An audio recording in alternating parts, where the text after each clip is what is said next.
Hey, this is Notser, and today we're taking a look at Yashima. This is the Tier 10 Special Japanese Battleship. She will be sold in 9.3 in the Armory for steel. Don't know the exact cost, but it's probably going to be expensive. This is using the same hull as the Yamato. I'm going to showcase all of the stats, talk about the differences, and then showcase a game. As far as armor is concerned, nothing's different. 32mm bow and stern, 32mm top of the hull, 410 Citadel on the side, 57mm deck armor, 50mm fore and aft end armor, 19mm plating. It has the same weak cheeks with 340mm at the top of the hull, 350mm in the bottom half of the Citadel in the front.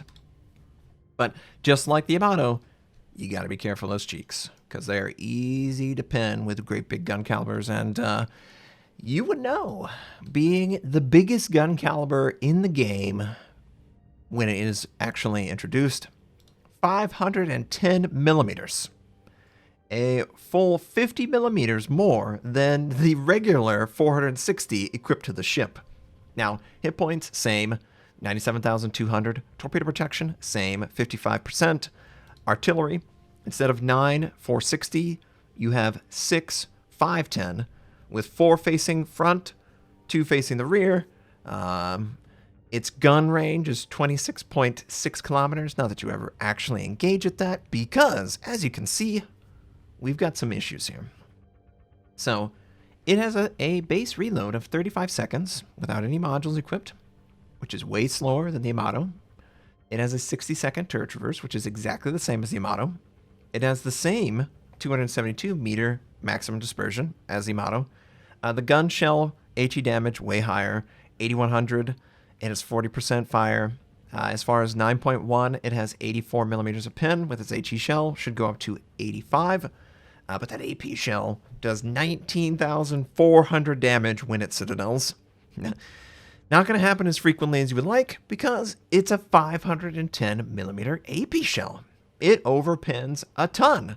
And as far as one of the compensations that I think we're going to be attempted to do for that overpin is the initial AP and HE shell velocity of only 720, which I think is in the running for the slowest shells in the game at this tier for a battleship. It's certainly slower than the Yamato, so it makes it harder for you to engage at longer range. It makes this ship play closer to a Montana than a Yamato, and it's one of the downsides of the ship, in my opinion.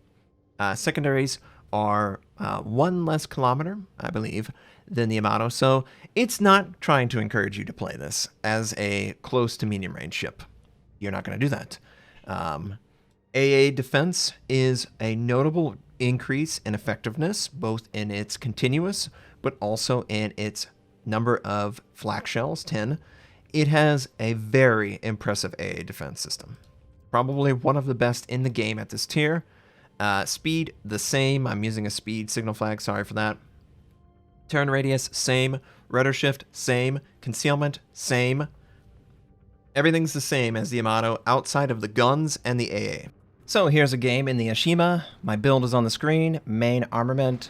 We've got damage control, faster turret traverse, faster rudder shift, concealment, better rate of fire. We're going to get into all the reasons why.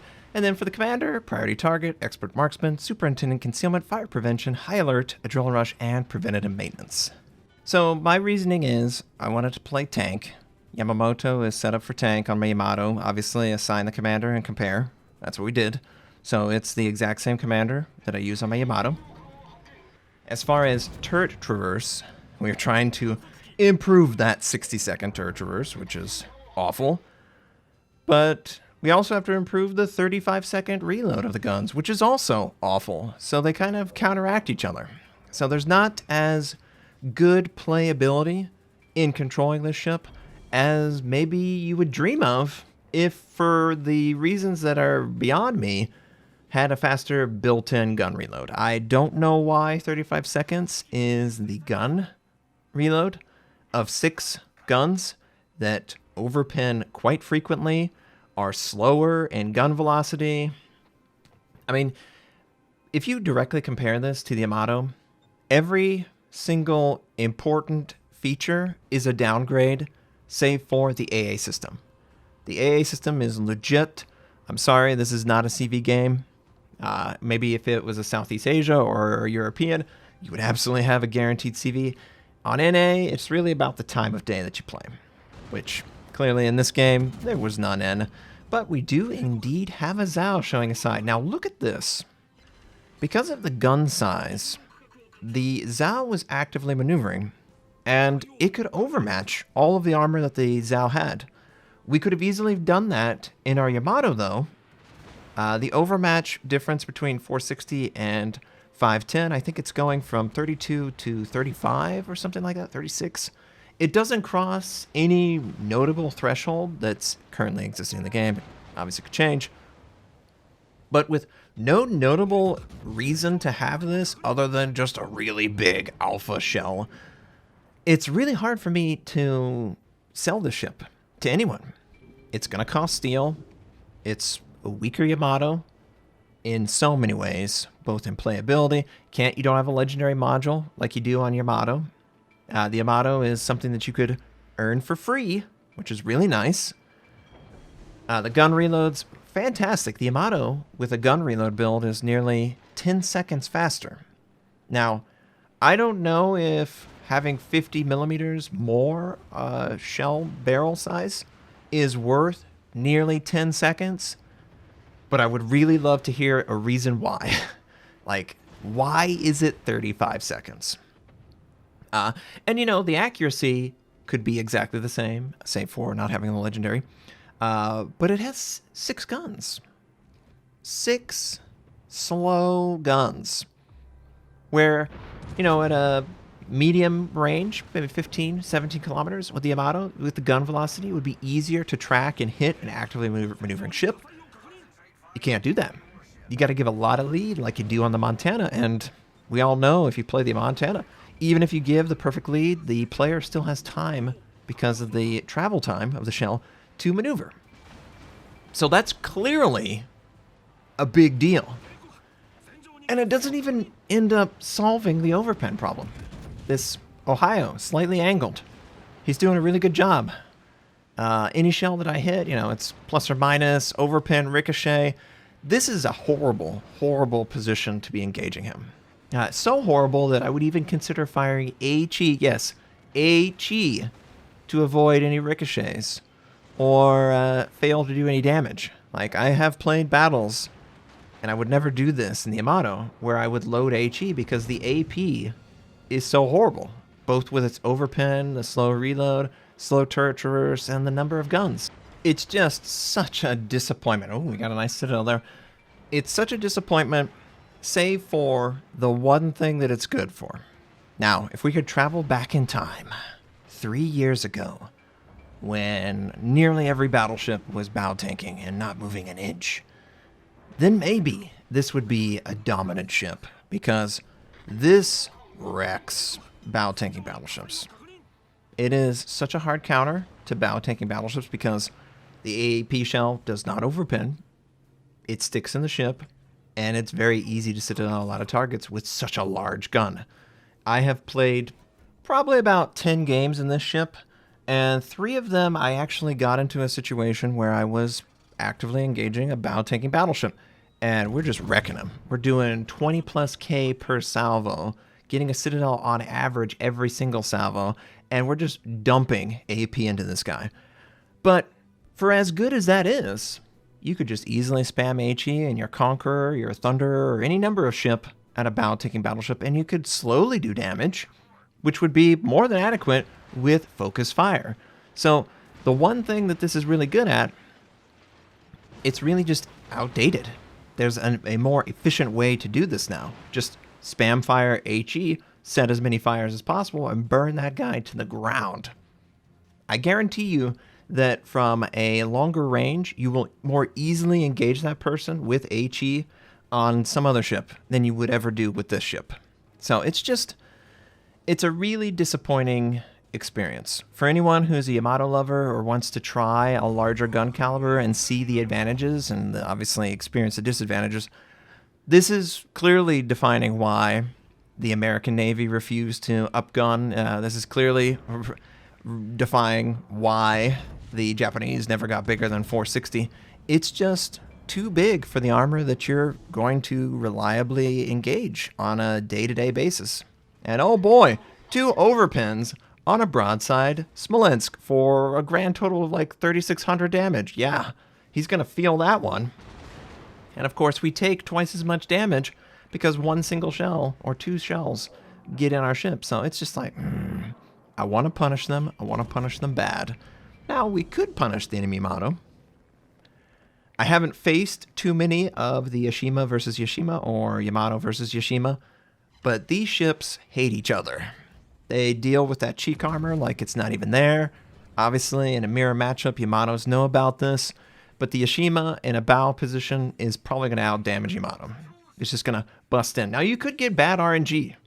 I think the Sigma is the same as the Yamato, but it has 3 less guns, and it has slower reload. So, effectively, worse damage per minute, worse accuracy, hit chance, and the meta has moved away from the bow-tanking battleships. That's not really encouraged. And it's moved to a more active maneuvering, longer range cruiser battleship. This is really the worst possible scenario for the Yashima. Any target that can react to the slow gun velocity or the low amount of guns, you can easily find and maneuver where you're not going to actually take shell damage. And even if that shell does damage you, it's probably going to be an overpin, or it's probably going to ricochet because of the distance. So it's just a collection of disappointing traits that I have a really tough time justifying. Ooh, this guy's broadside. Very nice, very nice. You can clearly see, just like the 457s of the Thunder, the Ohio, the 460, the Yamato, and Musashi, the Kremlin, this has no problem citadeling a battleship at 15 kilometers with the super thick Citadel armor. No problem whatsoever. It has a problem against DDs, a problem against cruisers, a problem against lightly armored battleships. It has a problem against every single target but those great big battleships. And it's hilarious. Oh, 4 overpin for 7,700, which is a good damage number. But wouldn't it have been nice if 1 pinned, or a Citadel even? Not going to happen too frequently. And it doesn't really seem to matter what type of armor, whether it be cruiser or super thick battleship armor. It really doesn't want to stick in the ship unless it goes the lengthwise of the ship. Which is not easy to hit, especially with 720 meters per second gun velocity. So, we're moving forward. We've done 106,000 damage. A couple enemy battleships here. I feel like I can actually be aggressive now. And the enemies are positioned in a way that I have my guns already set up, so I don't have to traverse them. I don't have to engage 2 separate sides of the ship. This is where the Yamato would always shine, and this is where the Yashima does its best work, but its best work is always in the shadow of the Yamato. So, the one good thing about this, guys, is if you've got the Yamato, you've got a better version of what this is trying to do. A more complete package. It'll allow you to save steel, and you could probably spend it on something else that's going to give you a better experience. I don't know what Wargaming intends to do from a balance standpoint. Oh, this might be a great example of a bow pin. Oh, yeah. Only 2 shells hit. Could have had better dispersion. But they do monster damage. 2 pins in the bow, and it's 12,000 damage, right? 1 of your guns get knocked out. That's literally that's 2 of the 4 or 2 of the 6. It's just a mess. Absolutely a mess. I would recommend for Wargaming, maybe reposition. So it is a sort of a bow-tanking monster. Have 6 guns facing forward with none in the rear. It would change the geometry of the map. They could also improve the rate of fire of the guns. That would be nice. Or the turret traverse. Because there are less guns, I would assume that the guns are way less overall than Yamato. Couldn't we at least get 45-second turret traverse baked in? That would be nice. The AA, of course, is stout. It's very good. Yamato AA was alright, but this AA is legit. It's just too bad that you don't get to experience that every single game. And, ooh, are we going to get a bow Citadel? No bow Citadel, but we did do 8K. Are we going to get a bow Citadel here? No, we're not. And we actually ricochet on the side because of the extreme angle. So, yeah, you can overmatch, but if the shell hits the right part of the opponent's ship, it's still going to ricochet, and that's what my experience has been. Like, you get a good side shot, but the shells just go long or short. Or they overpin so hard they do no damage, or you get lucky, and it sticks in the ship, and it gets the Citadel. We got kind of lucky that we did 8,400 there. This back gun, hopefully we can Citadel him and finish the game off. Love the overpin. It is so incredibly awkward for a battleship gun to completely overpin and just watch as this guy's fire is just set on me. He's clearly going to do more damage to me than I could, so I have to wait on my guns to reload again. Just disappointment. That is my descriptor for the ship. It is a disappointment. I would like Wargaming to try and offer some more value for me to decide to pick this up in maybe the form of rate of fire, faster turret traverse, those sorts of things. Make it stand out compared to the Yamato, so at least there's a reason, for whatever reason, to decide to pick this over the Yamato, outside of AA. Not that you would pick AA because you can't guarantee that you're going to face off in a CV game, save for maybe competitive. So, and there is no way this is going in competitive. No. Nope. But, you know, the skin looks good. In the port, there are aircraft with folded wings. That looks good as well. Obviously, it's Yamato, so it has really good lines. It's just unfortunate that the stat sheet is so weak, and it's made even weaker by the gun caliber. So, you know, we clearly were doing good damage, but we did face off against the primary air flank of the enemy, and it's very much just shoot the target and survive and then shoot again. Whereas I just don't feel like I was in full control like I would be with the Yamato. I would feel like my shells were more consistent on the target. The shell velocity at meter long range would get there, and I wouldn't overpin the perfect broadside cruisers quite as frequently. I mean, you are going to do that, but not as hard. Now, we did do good in this game. Curious what you guys think of the presented gameplay and your thoughts overall on the stats. Thanks again. Thanks for watching. If you'd like to check out more of my content, you can click the most recent or the most relevant uploads. You could also choose to subscribe to my channel. We do daily Notser videos, first impression, how-to, news, and review related. My North American recruit invite is on the screen. You can take advantage of that. I stream at twitch.tv/Notser. Thank you, have a wonderful day, and I'll catch you next time.